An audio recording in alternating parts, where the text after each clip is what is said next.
Hello, everybody. Welcome to LettermenRow.com. Welcome back to the Ohio State recruiting world, Bermanology here. I'm Jeremy Birmingham. This is a special commitment edition of the show. Ohio State has added once again to its 2022 recruiting class, and it's a receiver, Kojo Antwi from Lambert, Georgia, Lambert High School, Suwanee, Georgia. Kojo, you just made the announcement public. Why Ohio State? Um, Family over there, Coach Hartline. You know what he preaches. He's all about detail. Making his receivers better, developing them. Coach Day, his morals and what they're building over there at Ohio State. That's what I want to be a part of. I think if people look back at your recruitment, Kojo, there was always this sort of like feeling that that the Buckeyes weren't really involved. There was always a lot of talk about Texas A&M, about Georgia, about obviously Alabama. There was even a time 3 months ago when people thought that you had eliminated Ohio State from contention. How did it go from that that confusion, or maybe not even thinking that it was a real option, to being the school that you picked? Honestly, I let people get into my head a few months back. They just wanted me to commit early and take Ohio State out, and I was just listening to people and not listen to myself. And I think me talking with Coach Hartline more and finally getting on campus and seeing what they were about is what really changed my mind about Ohio State. For you, obviously a receiver, you're the fourth receiver in this class. I'm sure that's something that other schools have talked to you about. But there's a reason guys like Emeka Ibuka last year when he picked Ohio State at the end of the cycle with other receivers in the class. You guys want to be developed, and you're willing to be patient to get there. Right. Yeah, that's what Coach Harlan was saying. That they have a deep room, but it's all about being patient and watching the receivers that are ahead of you, that are older, that know, what the deal is and stuff like that, and just learning from them. And when the time's right, you get your spot, you get your chance, and you take advantage of it. So. You how did the family react to this decision? I know, Kojo, you've got some family in Cincinnati, you've got some family in the Houston area, you got family out in Utah, you got family all over the place. But how did they react when you finally sat down and said, guys, I think I want to go to Ohio State? To be honest with you, everybody wanted me to go to A&M, because I'm obviously in Houston right now and got my whole family there. But, they obviously supported me, regardless of, what school I picked. But, they weren't surprised at all because they knew, what the deal was with Coach Hartline and Ohio State. So, they fully supported me and, It seems like people, I mean, not maybe should be surprised, but it seems like they are a little surprised, basically, that feeling that you got on campus. Can you try to put that into words, what it was in Columbus that felt different than anywhere else you'd been? Just hanging around with the guys, that receiver room, talking with them, they're all, focused, and they have one mission, that's to go to the league and be successful. And I think just being around them and watching them practice and how they run their stuff over there is what really, got me hooked.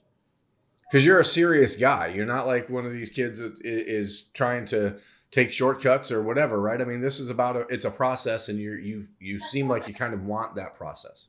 Right, right. Now, for you and the family, what was the impression of Ryan Day after finally getting to meet him in person? You guys had months and months of conversations, but it's a little different over FaceTime and Zoom, as everyone knows by now. But what was it about Ryan Day as a man or as a head coach that you guys really felt you connected with? Ryan Day was real. He spoke nothing but the truth, and he was just real with me from the start and never gave me any, he didn't sell me anything. He told me what they were about, and that's why I chose them. There's a lot of people, I think, that underestimate the importance of being in a room around guys who think like you do, right? And being around the same type of people. Was that something that you expected at Ohio State, or was that a surprise when you went there and like, hey, holy, these guys are actually just like me? I'll probably say, a little like, a little like surprising, but not too surprising because, you know what Ohio State does. You know, they compete for natties every year, so I obviously knew they were, it's strictly business over there. So How much conversation have you had with the other receivers, with Caleb Burton, with Keon Grays, with Caleb Brown, as far as talking about how you guys fit and what everyone's role is and how important you are now to each other as far as how you develop? I had a couple Zoom meetings actually with Caleb and Keon. Before Caleb Brown committed, I had a couple Zooms, where they would put us in the offense and stuff like that. So I've had a couple conversations with Keon. I talked with him actually yesterday. So, just all of us being in that room, I think we'll all excel together. So At Ohio State right now, there's the three freshman receivers, Emeka Ibuka, Jaden Ballard, and Marvin Harrison. They're all roommates. They all, live together and do everything together. Is that part of the conversation you think you guys are already working toward? oh yeah, for sure. Yeah, I think we're gonna be, future roommates in college. So I'm looking forward to that. I actually, Mecca was actually my host, so I got to, chill in their apartment, hang out with Marvin and Jaden and them. So it's pretty cool, and Kyle as well. So I know with your family background and there's a heavy focus on academics and success beyond sports. Was it good to be around Emeka Ibuka, whose family is the same way? I mean, was there that conversation about how his dad, how Henry Ibuka felt about him, Emeka picking Ohio State?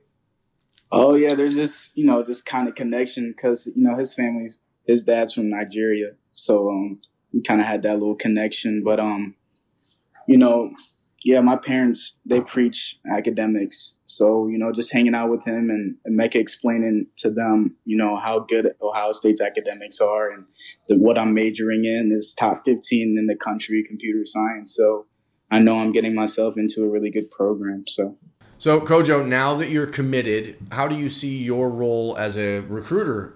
Obviously, CJ Hicks is sort of the guy for your class, right? He's the Mister Recruiter guy. But Ohio, yeah. how do you see your role in that way?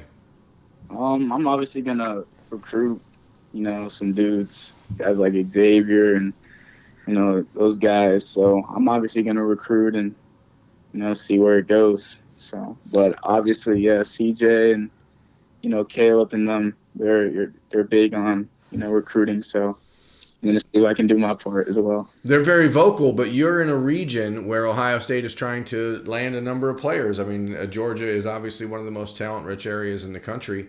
You have some relationships there with players that you've made visits with around the country, guys like Addison Nichols, guys like Jake Pope. How do you see? How do you feel like you can impact those guys? And is it something where you've talked to those guys about playing together?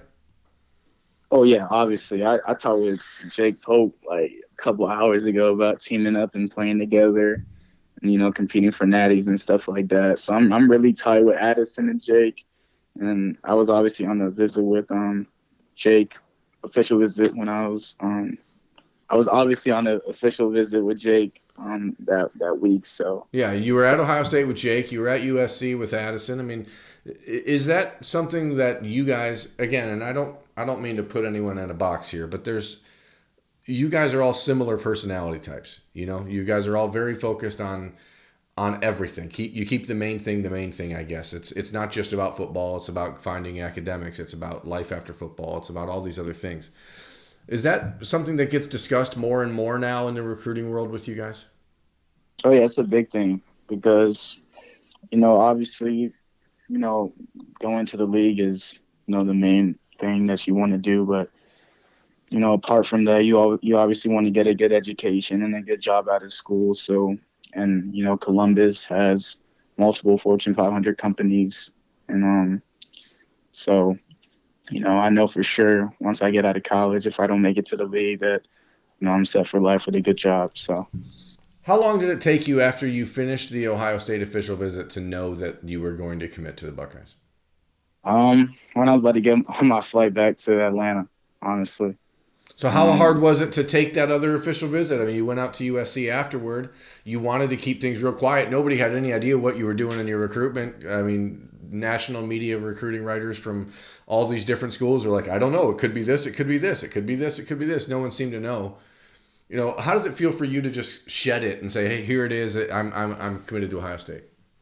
Yeah, I obviously wanted to keep it secret because, a bunch of recruits, they talk with the media and a bunch of crystal balls, and it doesn't make it fun anymore, if that makes sense. It So does. It still got out, but you held on to it for a while. I mean, yeah. how did you react when you saw the first crystal ball start to shift?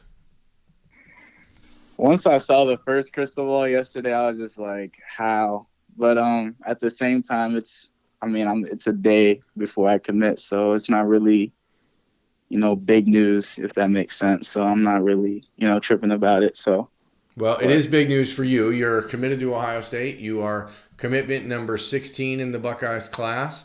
You are a player that is going to be exciting in Columbus. What is the one thing Buckeyes fans should know about you as you head into your the next part of your career? What is the message for them? um, just know that they're gonna get a player that's gonna give it their all every day on the field. Um, Fun guy as well. Very genuine guy. Um, What number do you Easy want to to wear there? What number do you want to wear at Ohio State? 11. 11. I know Jackson got it right now, So but what number are you going to wear next year at Ohio State? Because Jackson's not giving that up for a freshman. I'm gonna have to figure it out. But Yeah, it sucks no, because you can't even like do the reverse number thing. Like a lot of guys exactly. like, oh, I would normally wear, I could just reverse it, but 11 reversed is still just 11. So, Yeah. So we'll see. well, Kojo, congratulations on your choice. I'll let you continue your celebration with your family and for the 4th of July, but also for your commitment. So, thank you for taking time to sit down and talk to us. Yeah, for sure. No problem. That's Kojo Antwi. I'm Jeremy Birmingham. This has been a commitment edition of Birminology on Lettermen Row. Thanks for watching.